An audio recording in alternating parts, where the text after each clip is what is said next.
The cabinet condemns the terrorist explosions that took place in al-Rayhanyeh, considering them as a direct result for the spread of terrorism in the region.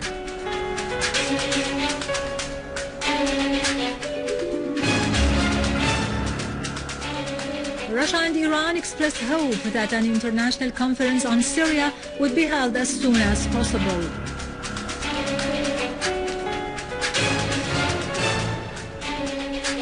Austria officially calls on EU countries to abstain from arming the terrorist gangs in Syria.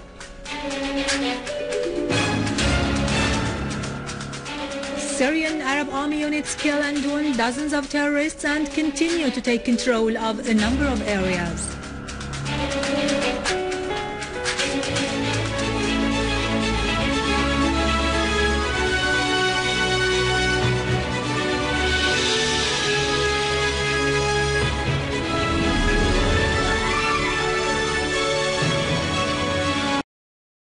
Of the phenomenon of terrorism in the area harms both the Syrian and Turkish peoples.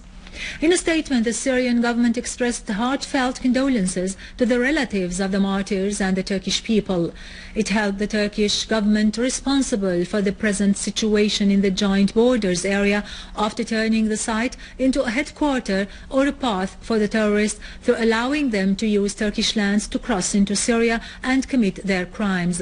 The Syrian government dismissed as absolutely groundless the accusations leveled against the Syrian state, branding them as contravening Syria's morale and political system and international commitments. The statement said, the Syrian and Turkish peoples are paying the price of such cowardly terrorist acts, which are the result of the Turkish government's policy in supporting terrorism. On his part, Information Minister Dr. Amran al-Zabi said, the Erdogan government is investing all al-Rayhanyeh blasts politically, pointing out that if the Turkish government asked for a joint and transparent investigation through specialized bodies in both states, the Syrian government would not mind such a step in a bid to reach the truth that should be made public and be put in the hands of the Syrian and Turkish peoples. Russia has expressed hope that an international conference on Syria would be held in the near future to agree on a political solution to the crisis on the basis of the Geneva Statement. The Russian stand has been voiced by Deputy Foreign Minister Gennady Gatilov, who stressed the need to convince the so-called opposition during the proposed conference to agree on ways of implementing the Geneva Accord. Gatilov pointed out that the stand of the UN Secretary General and the USA is identical with the Russian stand concerning the need to find a diplomatic solution to the Syrian crisis. He reiterated Moscow's rejection of setting up a no-fly zone or humanitarian corridors in Syria. Gatilov added that the UN Secretariat should respond to the Syrian government's request to conduct an investigation in the incident of using chemical weapons in Aleppo suburbs according to common legal procedures. Iranian Foreign Ministry spokesman Sayyid Abbas Araqchi has expressed belief that the recent Israeli aggression on sites in Syria would change many equations in the region, and Israel alone is the one to bear the consequences.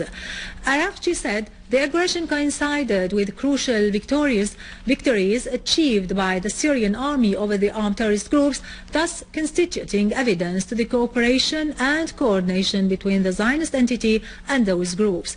Araqchi added that the Syrian government has declared it would determine the kind and time of the appropriate retaliation to the Zionist entity, and that it notified Iran that if such attacks are repeated, the response would be immediate.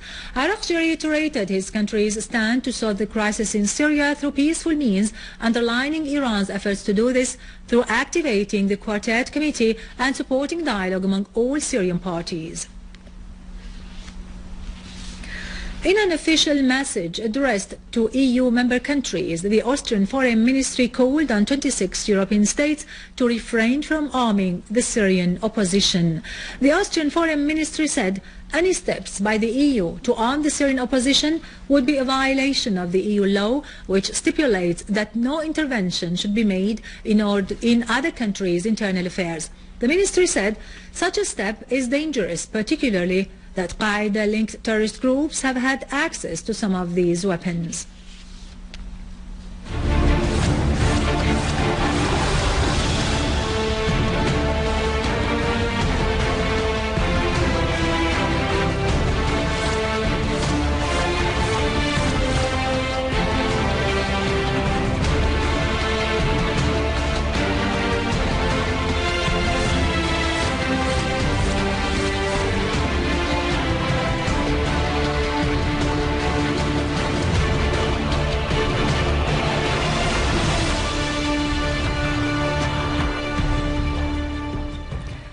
Homs countryside, the Syrian Arab army continues chasing terrorists in the fields surrounding the village of Western Dmeine in al-Aqsa countryside. Moreover, a unit of the Syrian Arab army cleaned other areas such as al-Haydariya village and destroyed terrorist hideouts.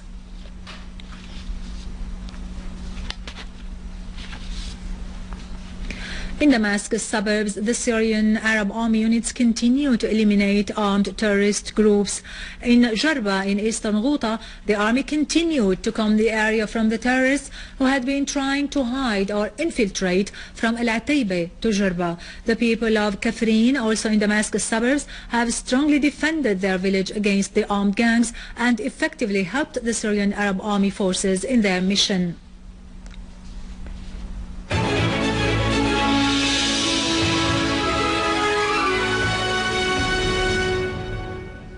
Welcome back. The Higher Relief Committee discussed during its regular meeting the weekly reports of the subcommittees in the governorates. During the meeting, Minister of Social Affairs, Kinda Shammat, referred to the possibility of increasing the number of non-governmental organizations which are able to cooperate with international organizations working in the humanitarian domain, especially in the fields of food and health aid. The minister added that the questionnaire for assessing the condition of children residing in the temporary shelter centers is being examined as part of the agreement between the ministry and the UNICEF. Minister of Health, with the chairman of Red Cross International Committee in Damascus, discussed supplying people with the unavailable medicines. The Minister of Health, Dr. Saad al-Nayef, yesterday discussed the efforts to supply the needs of the health institutions with Mr. Magniet Part, chairman of the mission of the International Committee of the Red Cross in Damascus, and his accompanying delegation. They also discussed supplying citizens with certain medical compounds, particularly drugging materials and medicines dealing with swelling.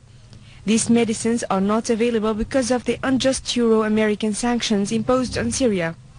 Dr. al-Nayef stressed on the necessity of efforts that should be exerted by the humanitarian organizations to supply Syria with its medical needs.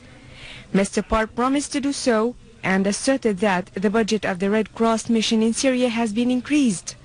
This would give positive results in the field.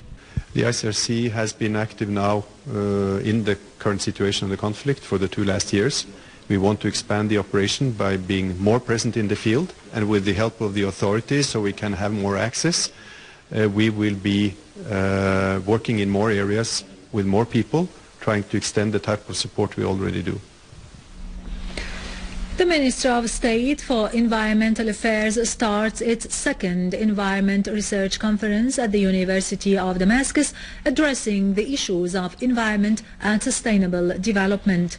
Under the title, Benefiting from the Agricultural Waste for Environment-Friendly Products, the State Ministry for Environmental Affairs started the 3-day conference with the participation of the Minister of Agriculture and al-Assad for development of arid areas. Minister of State for Environmental Affairs, Dr. Nazira Sarkis, asserted that the government had put a comprehensive strategy to fight pollution in all its forms and to improve the current environmental situation in cooperation with the concerned parties. Researchers in the conference underlined the importance of conducting the scientific research and the balanced development, paying attention to the social and economic dimensions of the environmental programs, in addition to the interest in the disposal of agricultural waste in an appropriate manner, as it constitutes an important product that would contribute to reducing the cost of production.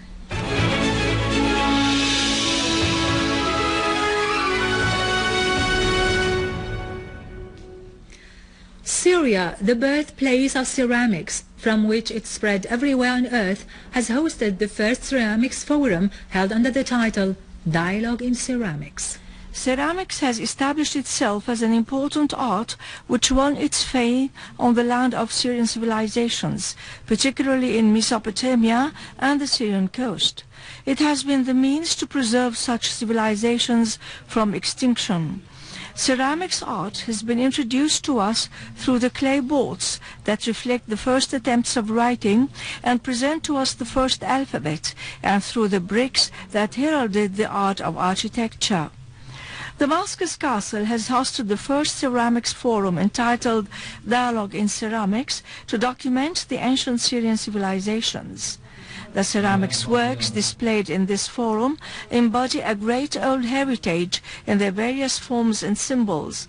They have transcended the past, bringing to our present time spectacular visions whose roots strike deep in the land that has been proud to produce them. With this, we end our news for today. Thank you for watching. For more details about Syria and the region and to view this bulletin again, you can always visit our website in English, syriaonline.sy. Now to latest business and market news with Nariman Qassam after a short break.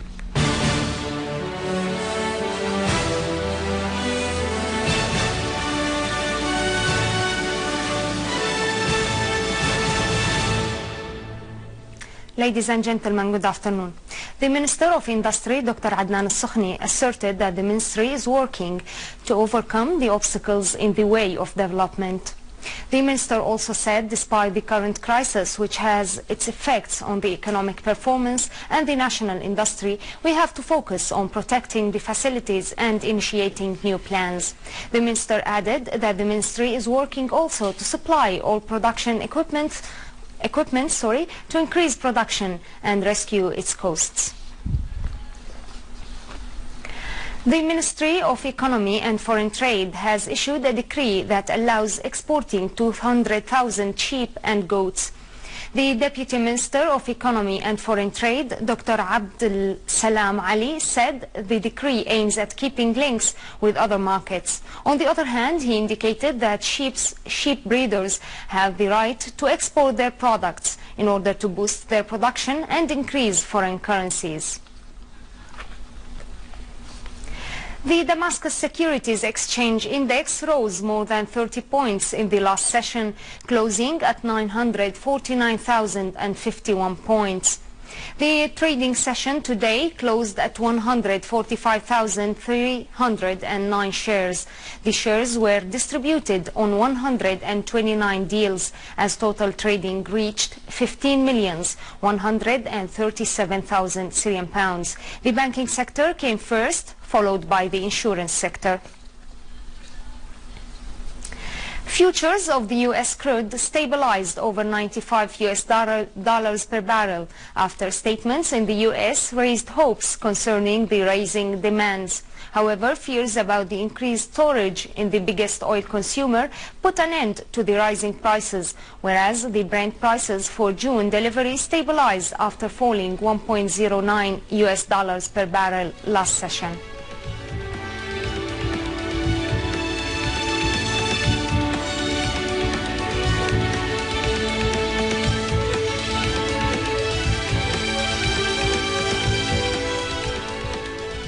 European shares declined as investors waited for reports on the German investor confidence and the Eurozone industrial production.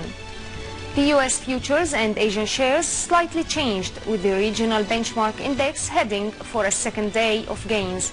Moreover, the Nikkei index rose 0.27% for a third day, as exporting companies continued to be supported by the detraining yen.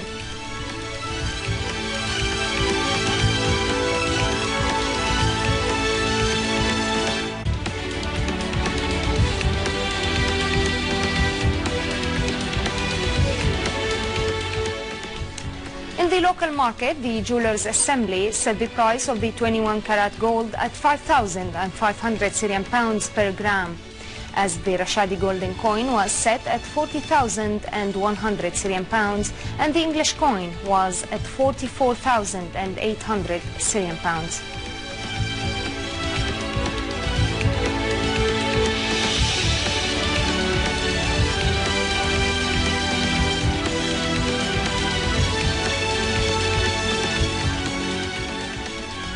The US dollar dropped from its highest level in 5 weeks against a basket of major currencies, while dealers kept selling for profits before a series of US economic data which may determine if the US Central Bank would decrease its stimulus program.